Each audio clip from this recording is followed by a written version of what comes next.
Video evidences है और शायद सीसीटीवी में भी ये कैप्चर हुआ होगा। कुछ तो सीसीटीवी तोड़ देती है पुलिस, जैसे जामिया में उन्होंने तोड़ा था, वो साथ में मिली हुई है, वो डायरेक्ट कर रही है क्योंकि बाहर से लोग आए हैं, वो लोकल्स भी नहीं है। वो अगर एक जगह मारते हैं तो उनको गली का नहीं पता होता, वो गली ख़त्म हो जाती है और पुलिस उनको डायरेक्ट करती है। तो पता चलता है बाहर से लोग मंगाए गए हैं, दंगई मंगाए गए हैं लोगों को मारने के लिए, मुसलमानों के घर को चुन चुन के मार रहे हैं। पुलिस उनको डायरेक्ट कर रही है। वीडियो एविडेंसेस में तो ये सब है कि पुलिस अधमरे लोगों को राष्ट्रगान गाने के लिए बोल रही है। वो एक ज़िल्लत है, मतलब उनका ज़मीर मर चुका है जो लोग कर रहे हैं ये। और रही बात पुलिस की, तो पुलिस फिर से उनको बोल रही है मारो और पत्थर फेंको, और काफ़ी वीडियोज़ आई है जिसमें पत्थर भी वो इकट्ठे कर रहे थे पुलिस की निगरानी में।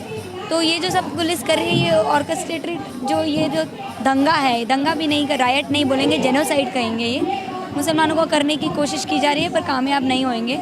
हमारे काफ़ी लोग मर चुके हैं। हमारे लोग क्यों कह रहे हैं, क्योंकि भारत के लोग कोई भी मरे तो हमारे लोग हैं। यहाँ 50-100 कितने मरे हमें नहीं पता।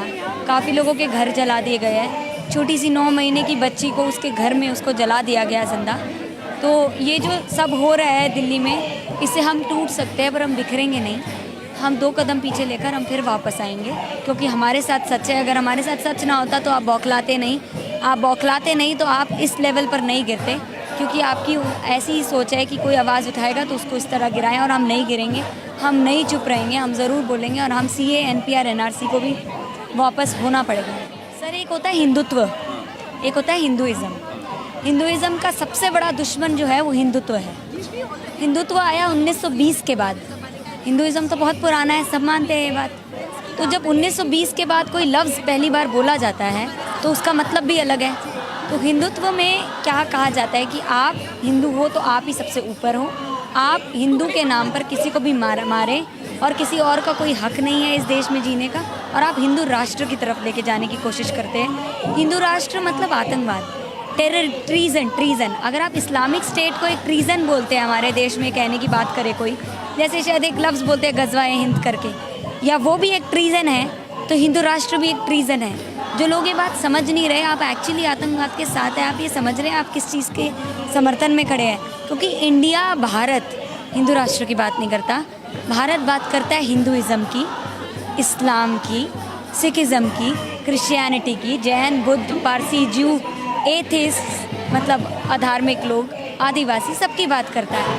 आप अगर इनको इकट्ठे नहीं देखना चाहते, आप सोचते हैं कि किसी का कम राइट होना चाहिए, किसी का नहीं होना चाहिए, तो आप असंवैधानिक हो रहे हैं। और हम इस कॉन्स्टिट्यूशन से ही हमारा वजूद और आपका वजूद है। आज आप किसी और को जलते देखेंगे, कल आपके घर तक भी दस्तक आएगी। तो ऐसा नहीं है कि वो आपके पास नहीं आएंगे। और ये ट्रीज़न जो है इसको रोकना होगा और हम रोकेंगे। दिल्ली पुलिस पर ज़रूर कार्रवाई होगी। हमारे पास एविडेंसेस है, कमिश्नर को काम नहीं कर रहा है। और अगर आप एक IPS हैं, अगर आप कोई दंगा रोकना चाहते हैं, आप कम से कम 4-5 घंटे या ज़्यादा से ज़्यादा 12-14 घंटे में आप रोक सकते हैं, ठीक है। जिस दिन नीयत थी गुजरात में दंगा रोकने की तो रुक गई, जब तक नीयत नहीं थी तब तक नहीं रुकी थी।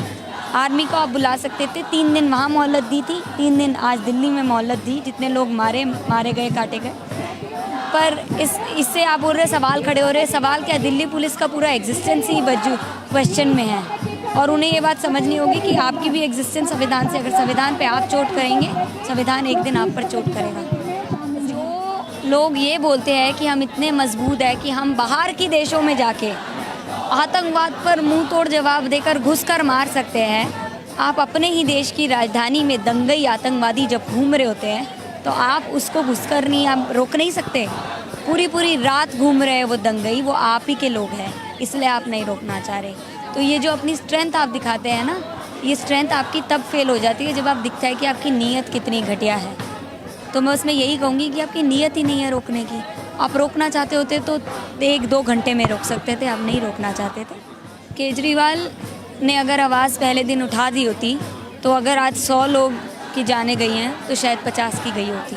केजरीवाल 3 दिन के बाद अगर लेटर लिख रहा है होम मिनिस्टर को कि हम कुछ करेंगे या हम आर्मी चाहते हैं दिल्ली में, तो ये अभी फ़ायदा नहीं है, क्योंकि अभी बहुत नुकसान हो चुका है और केजरीवाल भी लायबल है इस चीज़ के लिए। बच्चों ने कल प्रोटेस्ट किया, उन पर वाटर कैनन चलाए गए, उन पर लाठी चार्ज की गई, आपने उनकी खैरियत नहीं की। आप उस बच्चों के भी लायबल हैं। आप सत्ता में बैठे हैं तो हमने बिठाया है, आपको हम सवाल करेंगे केजरीवाल की गलती है और ये बात सारी इतिहास में याद की जाएगी कि जब हम केजरीवाल को बोल रहे थे कि केजरीवाल आप कीजिए, हमको बचना है, हमारे ही लोग मारे जा रहे हैं, तो आपने कुछ नहीं किया था और आपको इस बार सत्ता की डर नहीं थी, आप चुन के आ चुके हैं। सर कल ही मेरे को 37-38 की न्यूज़ थी, आज शायद 100 भी हो, क्योंकि कुछ घर में लोगों को जला ही दिया है, तो आपको नहीं पता कितनी डेड बॉडीज़ कहाँ पड़ी है। आई कैन नॉट रिपोर्ट कितने लोग मरे हैं, पर आप बोल रहे हैं ये जो ट्वीट प्रधानमंत्री का, जो प्रधानमंत्री ने ट्वीट किया, अमन शांति की बात किया उन्होंने, तो मैं प्रधानमंत्री नहीं कहूँगी, वो डिज़र्व नहीं करते इस डेजिग्नेशन को। नरेंद्र मोदी ने जो अमन शांति की ट्वीट की है, वो वही तरीका है जो 3 दिन के बाद आप ट्वीट कर रहे हैं, वैसे ही जैसे आपने गुजरात के वक्त में 3 दिन के मोहलत के बाद आर्मी भेजी थी। तो आप एकदम एक्सपीरियंसड हैं, हम आपको जानते हैं। और नरेंद्र मोदी सिर्फ संसद से गिराए नहीं जाएंगे, नरेंद्र मोदी और अमित शाह जेल में दिखेंगे एक दिन आपको। मैं आज लिख कर कह रही हूँ, मेरा देखना होना देख। वो पेड़ है जो फल देते हैं और फल वाले पेड़ झुकते हैं, तो हम दो कदम पीछे जा के वापस आएंगे। हम टूट सकते हैं, हम बिखर नहीं सकते सर। अगर आपको लगता है कि प्रदर्शन खत्म हो गया तो बहुत बड़ी गलतफहमी है। प्रदर्शन जितना चल रहा था ना इस देश में, इसका 3 गुना बढ़ेगा और उसमें हिंदू अब इस बार ज़्यादा आएंगे, आप देखिए ज़रा। क्योंकि अब मैं किसी की रिप्रेजेंटेशन नहीं दे सकती, किसी हिंदू कम्युनिटी या किसी की भी रिप्रेजेंटेशन नहीं दे सकती, मेरी इतनी हैसियत नहीं है, लेकिन फिर भी आप देखिएगा कि हिंदूज़ भी उठ के आएंगे, क्योंकि काफ़ी लोगों के ज़मीर सोए हुए थे, वो जाग जाएंगे। मरे हुए ज़मीर का हम कुछ नहीं कर सकते, पर सोए हुए ज़मीर ज़रूर जागे। दिल्ली पुलिस ने खुद एक मिसाल दी है। मैं लॉ स्टूडेंट हूँ, तो हम लॉ में पढ़ते हैं स्टेट टेररिज्म। दिल्ली पुलिस मिसाल है स्टेट टेररिज्म की सर। और रही बात कपिल मिश्रा की, जब टेररिज्म की बात आएगी, आतंकवाद की बात आएगी, तो कपिल मिश्रा का सबसे ऊंचा नाम लिया जाएगा, आप फिक्र मत कीजिए। और वो जेल में भी एक दिन हमको दिखेंगे, क्योंकि एक तो बीजेपी काउंसलर भी थे जिन्होंने बचाई है एक फैमिली की जान, तो किसी का ज़मीर है तो वो बचाएगा। मैं ऐसा नहीं बोल रही सारे बीजेपी के लोग वैसे हैं, ऐसे बहुत सारे होंगे जिनका ज़मीर जागा। मैं कह रही हूँ ना, जो सोए हुए ज़मीर है वो जागेंगे, जो मरे हुए ज़मीर है उनका हम कुछ नहीं कर सकते। धर्म खतरे के नाम पे ना आपने बहुत दंगे कराए हैं, ये कोई पहली बार नहीं है। गरीब ही पिटता है, दंगा हो तो वही पिसता है, और गरीब से सिर्फ सिविलियन नहीं होता सर। जबकि दिल्ली पुलिस स्टेट टेररिज्म कर रही है, पर जो हेड कांस्टेबल मरा है वो भी गरीब है, ठीक है। तो जो मरता है वो फुट सोल्जर होता है या सिविलियन होता है। इन सरकारी हुक्मरानों को कुछ नहीं होता है, इनके बच्चों को कुछ नहीं होता है। तो मैं इनके साथ पूरी साथ हूँ। जब इनके साथ जुल्म का वो पार्ट बन जाते हैं, जब दिल्ली पुलिस का भी कोई इंसान मरता है तो हमें दुख होता है, क्योंकि हम इंसान हैं। वैसे ही जो सिविलियंस मरे हैं, हमें दुख हो रहा है क्योंकि हम इंसान हैं। तो आप ये कह रहे हैं कि गरीब मरता है, तो हाँ गरीब मरेगा। CA NPR में भी गरीब ही मारा जाएगा, और ये एंटी गरीब है, इसलिए उन्होंने गरीबों की तरफ ही दीवार लगाई है गुजरात में भी। और अगर ये दीवार बहुत सालों पहले लग जाती तो कोई फ़कीर से प्रधानमंत्री ना बनता आज। पर जो जय श्री राम के नारे आप लगाते हैं, मैं बचपन में राम को ही पूछती थी, और मेरे हिसाब से तो वो कोई ऐसा कैरेक्टर ही नहीं थे राम की जो किसी के ऊपर हाथ भी उठा सके। तो आपने जो जय श्री राम करके इसको वॉर क्राई बना दिया है कि कोई भी सुने तो डर लगता है, तो मैं उनको बस यही कहूँगी कि राम ऐसा अगर देख रहा होगा तो आपके नाम पर, आपके हरकतों के नाम पर वो ज़रूर शर्मिंदा हो रहा होगा। आपने उसको कहीं का नहीं छोड़ा, और अगर हिंदू को कहीं से खतरा है या हिंदुइज़्म को खतरा है तो आपके हिंदुत्व से खतरा है।